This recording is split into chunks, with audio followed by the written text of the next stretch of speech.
Salve, torcedor vascaíno! Bom dia! É um prazer estar com você por aqui nessa quarta-feira pela manhã, no Acorda Vascaíno. Esse produto tão legal que a gente oferece para você, que é iniciar o dia já nessa resenha, falando tudo sobre Vasco. E a gente não pode esquecer que o Acorda Vascaíno sempre é uma parceria com a NIT Quantic, que é uma distribuidora de produtos naturais voltados para a qualidade de vida. Promoção de saúde e beleza. Desde 2018, atua no mercado de produtos que buscam nos elementos da natureza a fonte para uma existência mais saudável e sustentável para o planeta. Nosso propósito é proporcionar a você condições de manter a frequência em equilíbrio para viver da melhor maneira possível. Com mais energia para atingir suas metas, felicidades, para aproveitar intensamente os seus dias e a autoconsciência para ficar em harmonia com você e o mundo à sua volta. Como que você pode fazer para entrar em contato com o pessoal da NIT Quantic para ter uma ideia da quantidade de produtos naturais que eles oferecem? Pelo WhatsApp. Anota aí, 21 97301 0885. Ou então, visita o site www.nitquantic.com.br. Então, galera, entre em contato aí com a NIT Quantic. E se você for do Rio de Janeiro, do estado, ela fica em Niterói. Rua Ator Paulo Gustavo, 426, sala 601, Icaraí, Niterói. Galera, NIT Quantic, a frequência da sua saúde.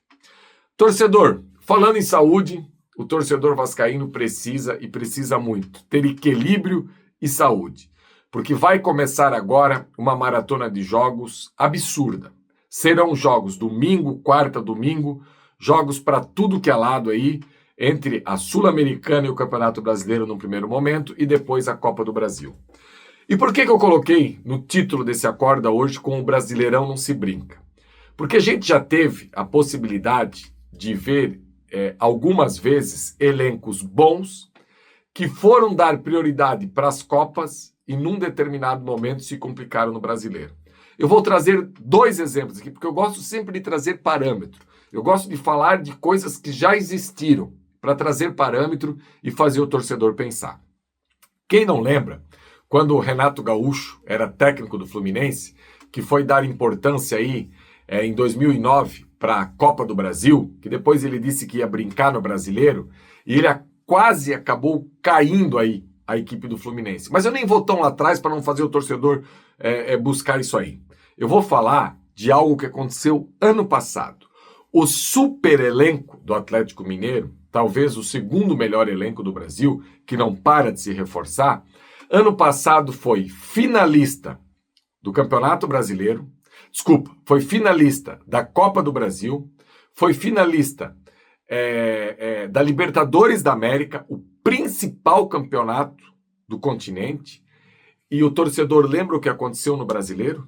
Na última rodada, praticamente uma decisão com o Atlético Paranaense, que quem perdesse cairia para a segunda divisão. Olha que loucura! Você bate final em duas competições tão grandiosas como são a Copa do Brasil e também a Libertadores da América, e depois você corre o risco de cair no Campeonato Brasileiro. E eu estou falando de um elenco farto, de um elenco recheado, de um elenco com uma folha beirando 30 milhões de reais por mês, com um técnico estrangeiro. Então, torcedor, os exemplos estão aí, para a gente parar e refletir. Como que o Vasco vai administrar o Campeonato Brasileiro, a Copa Sul-Americana e daqui a pouco a Copa do Brasil, com esse elenco que a gente tem hoje? Com um elenco que todos nós já temos essa ideia. Aliás, eu já queria fazer algumas vezes um Acorda com esse tema, que o título seria o quebra-cabeça que faltam peças. Porque esse elenco do Vasco é claro e notório que faltam muitas peças. Imagina você disputar competições simultâneas, viagens, logística, altitude, e ainda assim você ter a certeza que esse elenco E olha, que eu, assim que acabou o Campeonato Carioca, a minha opinião era, o Vasco precisa fazer uma faxina no elenco. E concordo que o Vasco tem muitos jogadores que infelizmente não estão rendendo absolutamente nada, e o Vasco deveria arrumar alguma maneira de realocar esses jogadores, que eu sei que também não é uma tarefa fácil, porque muita gente fala assim, manda embora, manda embora. Não é assim. O futebol é como se fosse uma empresa, um clube de futebol. Você manda embora, o jogador tem direitos. Você tem que pagar o contrato até o final, você tem que pagar férias, você tem que pagar 13º, tem que pagar tudo. Tudo que diz num contrato. A não ser que você consiga uma parceria para que você possa colocar esses jogadores, daqui a pouco pagar meio salário, daqui a pouco ir só pelo salário até terminar o contrato. Enfim, não é uma matemática fácil. Só que eu percebo que o Vasco vai encarar desafios pela frente que daqui a pouco até esses jogadores que estão lá renegados vão precisar entrar para dentro do campo. Não que o Vasco tenha possibilidade e qualidade para montar 2 times, não é isso. Só que com o acúmulo dessas partidas e fisicamente esse elenco do Vasco, a gente já está cansado de falar que não aguenta nem jogo de domingo a domingo. Inclusive, ontem, na coletiva do Verratti, ele deixou algo claro que me deixou bastante pensativo. E ele tem razão. Segundo ele, o Vasco agora está fazendo uma preparação nessas 3 semanas, treino quase que em tempo integral, porque daqui a pouco não vai ter tempo de treinar. E se não tem tempo de treinar, como é que você vai aprimorar a forma física desses jogadores? Então, esse elenco com mais de 30 jogadores que o Vasco tem hoje, em algum momento esses jogadores vão jogar. E não adianta o torcedor ficar triste com isso, ou pensar que não vai acontecer. Se o Vasco fosse ao mercado ainda nessa janela doméstica e tivesse a possibilidade de contratar mais 4 ou 5 jogadores de bom nível, ok. Mas a gente sabe que isso não vai acontecer. Principalmente no setor de ataque, que a gente precisa tanto de jogadores que possam aí sustentar essa equipe ofensivamente. Porque eu não posso acreditar que a equipe que menos finalizou no Campeonato Carioca vai passar em branco no setor de ataque.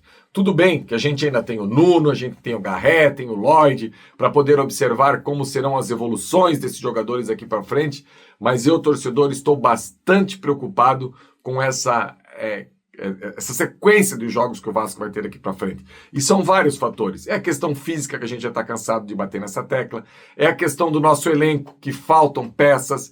Eu acredito que num determinado momento o Vasco vai precisar recorrer à base para trazer lá uns 2, 3 jogadores e colocar no meio desse elenco para encorpar um pouquinho, porque tem muita gente que não vai aguentar essa maratona. Lembrando que o Vasco é um elenco com jogadores com uma certa idade, jogadores com problemas físicos. O torcedor consegue enxergar aí um Coutinho, um Payet, um Jair, um Maurício Lemos, que não é tão veterano, mas a gente sabe que joga muito pouco na sua carreira até agora. Ano passado, no Galo, fez 8, 9 jogos. Esses nomes que eu citei aqui, o jogador consegue enxergar eles jogando domingo, quarta, domingo, viajando, altitude, Peru, Argentina, Venezuela? Eu não consigo. Então, torcedor, administrar esse elenco, ver como que o Vasco vai fazer, me deixa bastante preocupado. Agora, para entrar no tema principal hoje do Acorda, não desdenhem do Campeonato Brasileiro. Pelo amor de Deus. Consigam, no primeiro momento, fazer bastante pontos no Campeonato Brasileiro, para que, se o Vasco conseguir a graça de ir longe na Sul-Americana e ir longe na Copa do Brasil, lá na frente o Vasco possa poupar no Brasileiro, como fez ano passado até, em alguns jogos, quando estava naquela decisão ali da semifinal da Copa do Brasil com o Galo, e aí sim ter tranquilidade para jogar as Copas. Não vejo, num primeiro momento, esse Vasco desdenhando do Brasileiro para conseguir classificar na Sul-Americana. Porque depois, torcedor, pode ser tarde demais. A gente não pode esquecer que o nível do Campeonato Brasileiro é lá no teto e o nível da Sul-Americana é bem mais baixo. Claro que a Sul-Americana, conforme ela for afunilando e acontecerem aí os mata-matas, o Vasco pega os brasileiros, aí o negócio muda de figura. Mas num primeiro momento, o recado que eu quero deixar hoje para a direção do Vasco, e quem sou eu para deixar um recado para a direção? É para a torcida, para todo mundo que está assistindo aí, é que o Vasco não deixe o brasileiro de lado. Que o Vasco possa levar a sério o Campeonato Brasileiro, porque depois pode ser tarde demais. E galera, para encerrar esse acordo aqui, quero deixar um recado para você. Tá vendo o primeiro comentário fixado aí embaixo? é da festa de aniversário do canal Atenção Vascaínos. Dia 4 de abril, eu estarei no Rio de Janeiro, no Maracas Bar, lá na Barra da Tijuca. A gente vai fazer uma live de lá e vai receber o vascaíno, vai ter aquela interação, aquela resenha monstro, depois, antes, aquela confraternização. Enfim, não deixe de participar.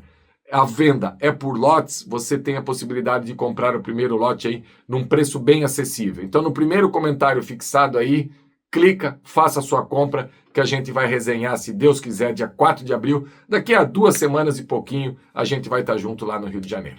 Beleza, galera? Um abraço, uma ótima semana e a gente se encontra hoje à tarde no Tabela. Valeu!